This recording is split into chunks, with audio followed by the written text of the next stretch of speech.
Let's go!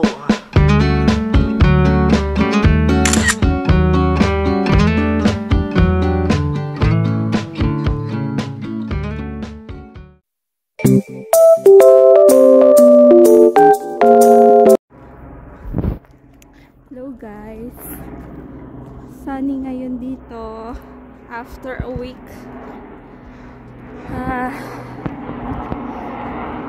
Umaraw ulit kasi puro umuulan, pero super lamig. Mama, buga ka.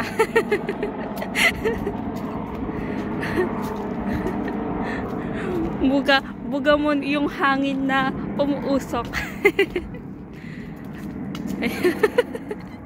Oo, umuusok. Super lamig kasi.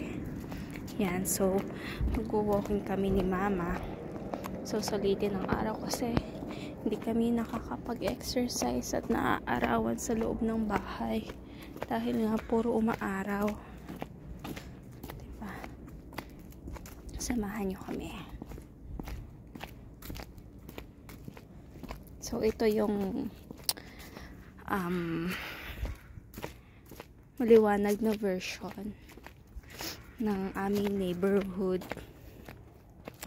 Tingnan mo yung mga halaman nagsisilanta na, tsaka yung mga puno nawawalan na ng mga dahon kasi nga magwi-winter na. So that's the ano dito sa Canada. Makikita nyo sa mga pictures na pinopost ko noon,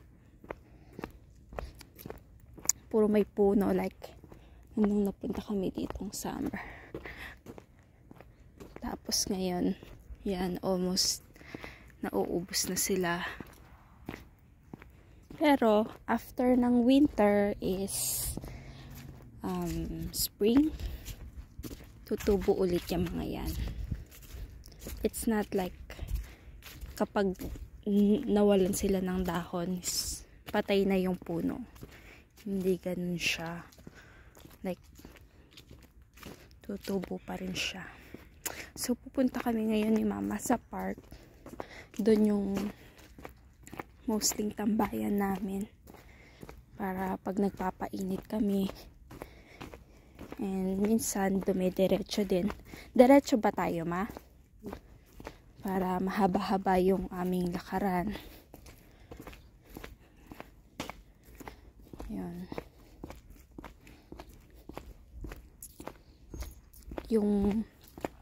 Yung daan dito, bababa siya. Kasi, mostly, yung mga lugar dito is, yung lugar namin is sa bundok siya. Oh, it's a holiday today pala, kaya, it's nice. It's a Remembrance Day ba? Yan, so, as in, bundok talaga dito. Na pababa ka, tas pag-akit ka, super nakakahingal. Daming maple leaf. Ganda. Yung dog. Mostly mga tao dito, like, lumalabas sila kahit malamig na malamig tapos uulan. Sama nila yung mga aso nila kahit umuulan. Tataka ka bakit like pwedeng ganun, pero ganun yung ginagawa nila dito. Ihi yung aso.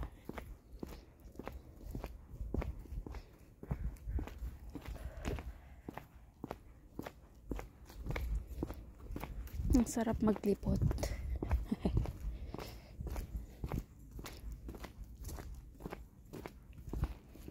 Kahapon lumabas kami ng umaga. Pumunta kami ng Surrey, lugar yun dito. And bumili kami ng pandesal sa isang Filipino store. Sarap siya, pero malayo, like 1 hour yung biyahe bago makapunta doon.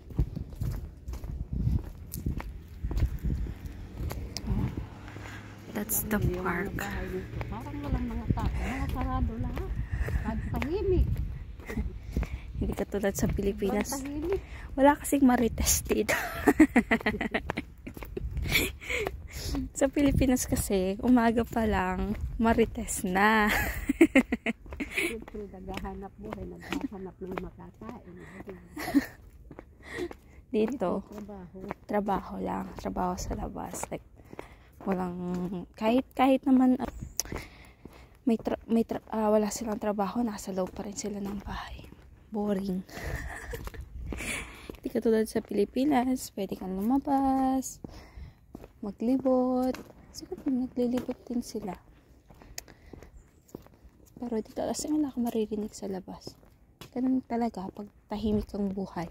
Pero nakakainip yung ganun kasi nasanay ka sa maingay na daan, maingay na labas. Tawid tayo, ma. Tawid tayo. Bango. So, ito nga pala yung park.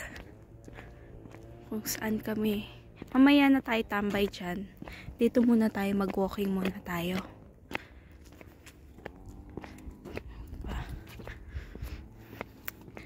Dito, di ba makikita nyo na ang daming mga dahon.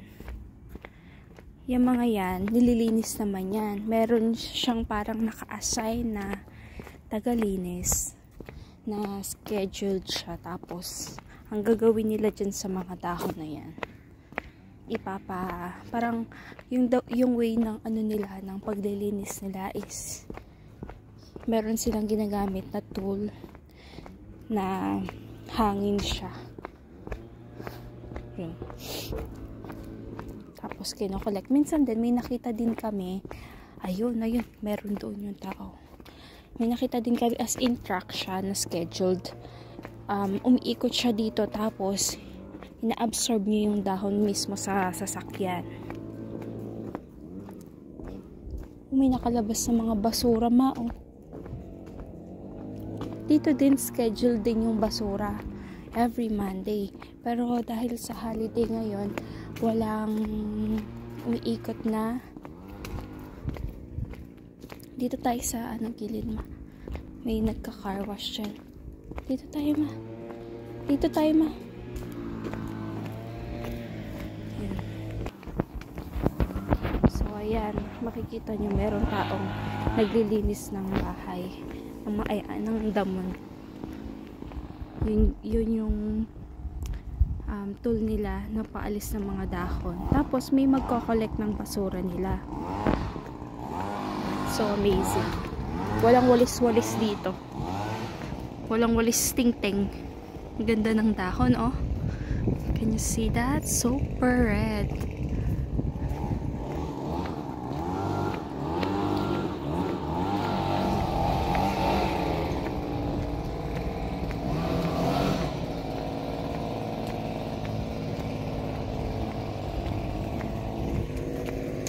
Siguro ito muna yung ipopost kong unang vlog. Nagtatry akong mag-vlog. Ayan yung palinis nila.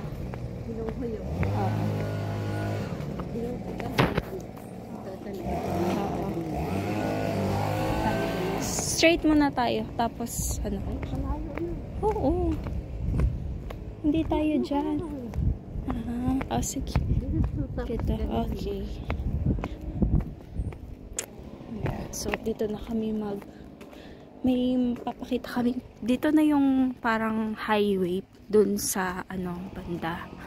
Tapos, merong park din dito. Grabe kapag nagsasalita ka talaga, may usok. Alam mo yung parang kang silo na wala namang ganito sa Pilipinas. Siguro sa Baguio. Pero, hindi. Mas grabe dito yung lamig.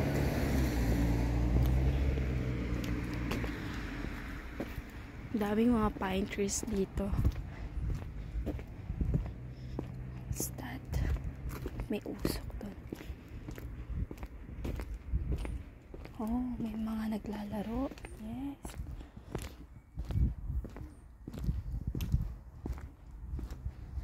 Nahihiya. It's the park.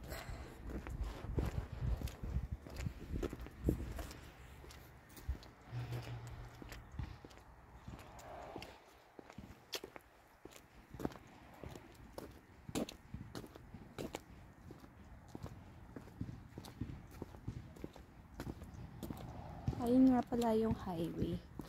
Diyan dumadaan yung mga buses na service pupuntang town.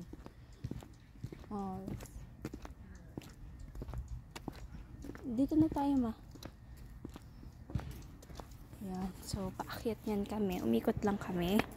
Paakyat sa park niyan. At least nakapaglakad. Nagalaw yung mga muscles. Tignan nyo kung gaano. Parang madaming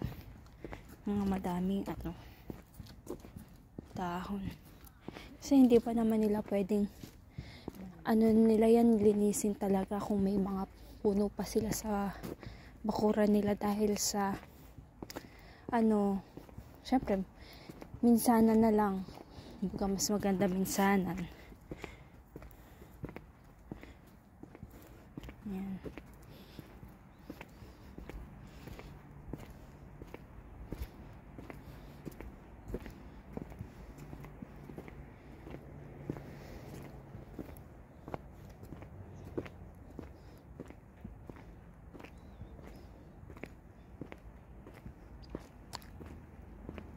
Medyo cloudy dito.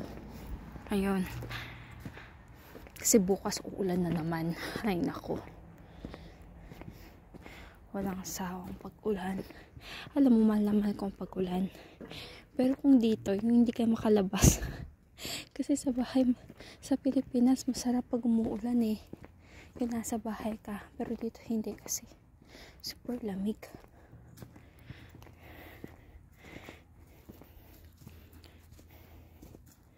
Ganda. Dito, hindi. Yung nakakahingal na paakyat kasi pataas na siya. May Canada flag. As in yung mga kamay namin nanlalamig na.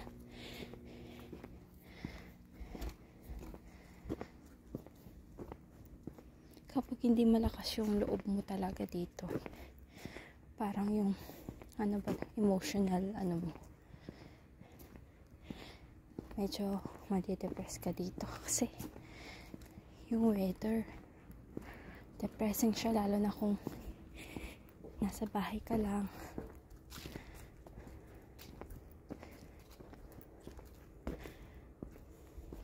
Kaya mostly yung mga households dito merong pets. Parang boat.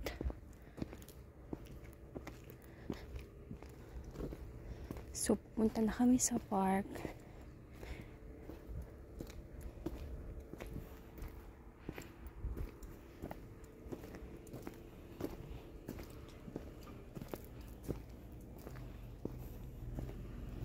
Minsan yung mga cars dito, na-experience namin na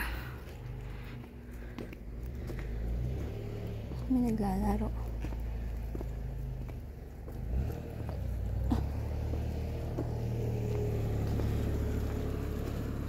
As in, hindi dito na tayo.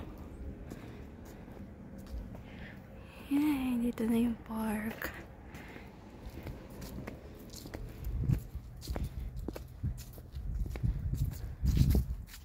Lamig.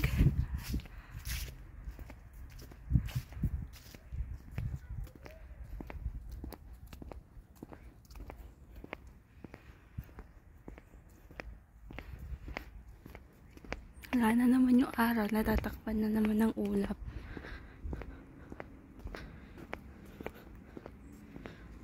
Merong mini library dito. Ay, may aso silang kasama. Papakita ko sa inyo yung mini library nila. Yung aso nakatingin.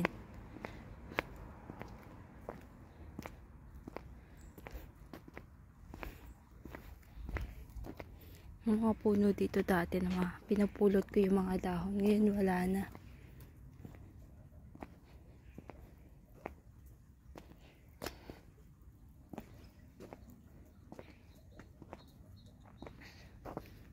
So, ayan yung pinanggalingan namin kanina.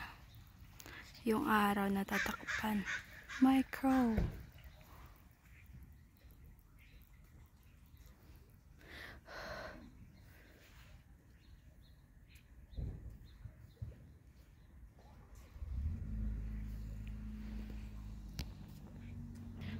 Mini library dito. Here is the mini library. At hindi nababasa. Ayan. Inayos ko to nung minsan. In-arrange ko siya kasi magulo siya. Tadan! Wow.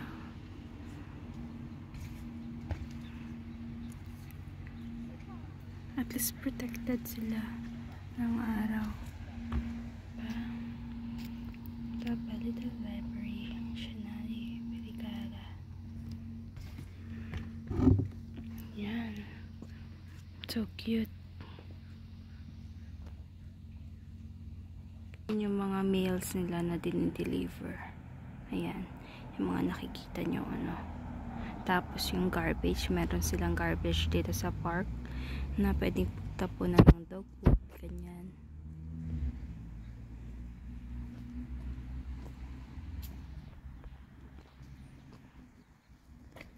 Malis na sila. So, ito yung park.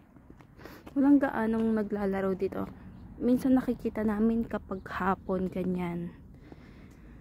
Mga bata galing sa school. Yan.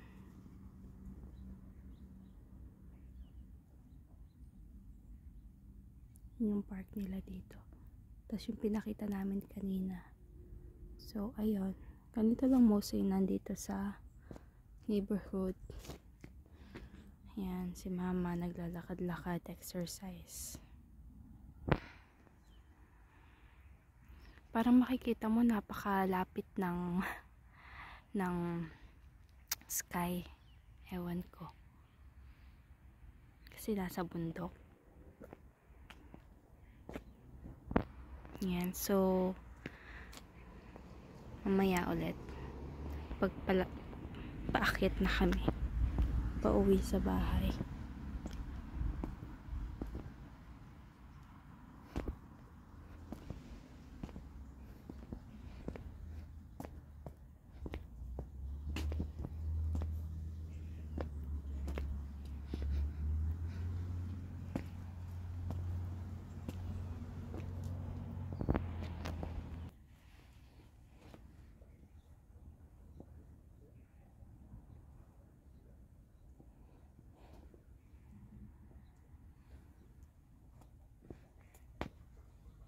Yung drainage nila.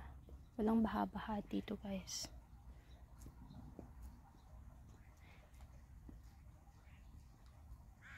Exercise ang mama ko.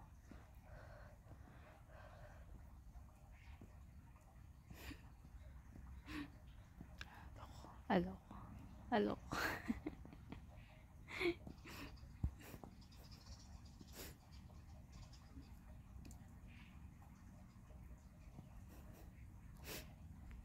Ito yung drainage nila.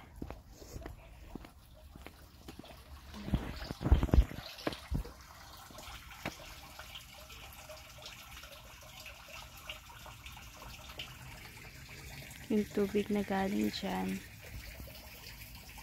Maakos dyan.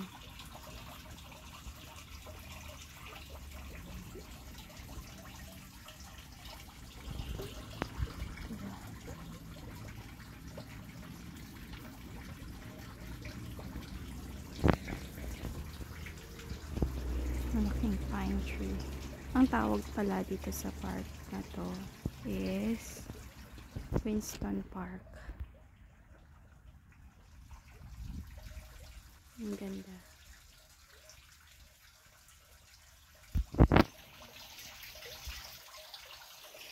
Dito ko pinupulot yung mga pangpapasalubong ko sa mga kaibigan ko sa Pilipinas. Hello sa inyo, guys. Dito ko nakuha yung mga dahon nung medyo mainit na. Syempre, yung malinis.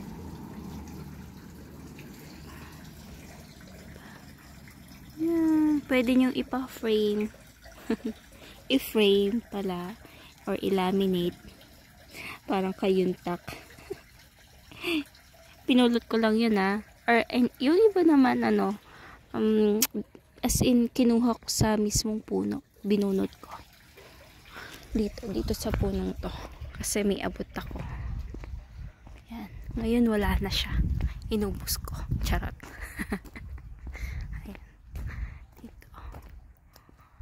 Yan.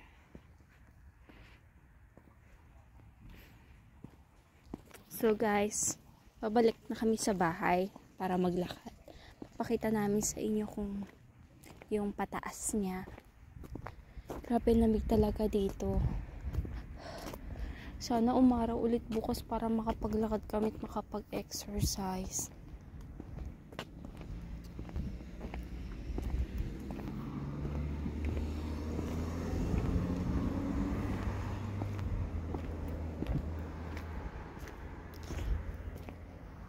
Oh, maganda na siya.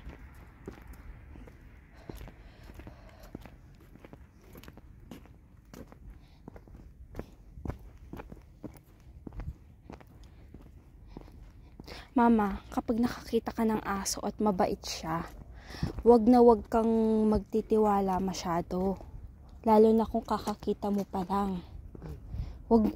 Tsaka wag mong yayakap-yakapin. Pwede mong hawakan lang. Yun, tapos na. Pero yung yayakapin mo, tapos ilalapit mo pa mukha mo. Ay, naku po, meron akong nakita sa yung sa TikTok ba yun? Yung merong aso sa street. Tapos nilapitan ng dalawang babae. Ngayon, hinawak-hawakan ng isang babae. Tapos, nilapa yung mukha niya. Sinagpang. As in, Oh. Kasi nung minsan, pumunta kami dun sa bahay nung, hinawakan ni mama yung aso. Nilapit pa naman niya sa mukha niya. Hinag niya. Tapos, yung muntika na siyang like masagpang. Pero lang yung sa ilong niya.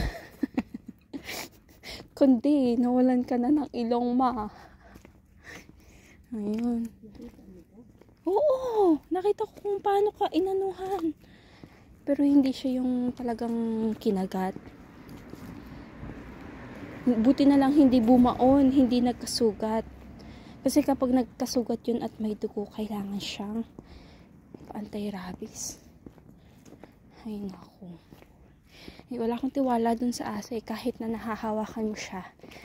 Yung parang tingin niya.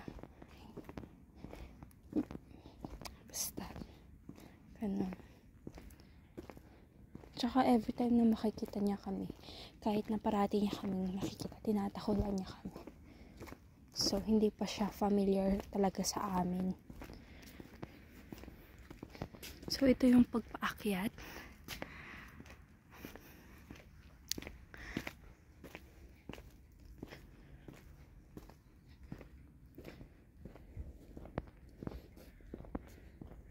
Yung magandang place na iniikutan din namin.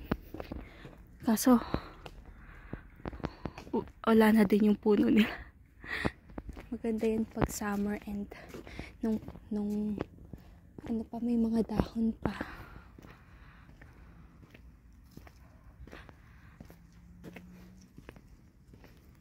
Yan, so siguro hanggang dito na muna. Next video ulit. Kapag may questions kayo, comment down below. Sasagutin namin yan sa next vlog. Naman. Siya, bye-bye. Mama, bye-bye daw. Bye-bye. Bye-bye, Ming. Uy, pusa. Ming! Bye-bye.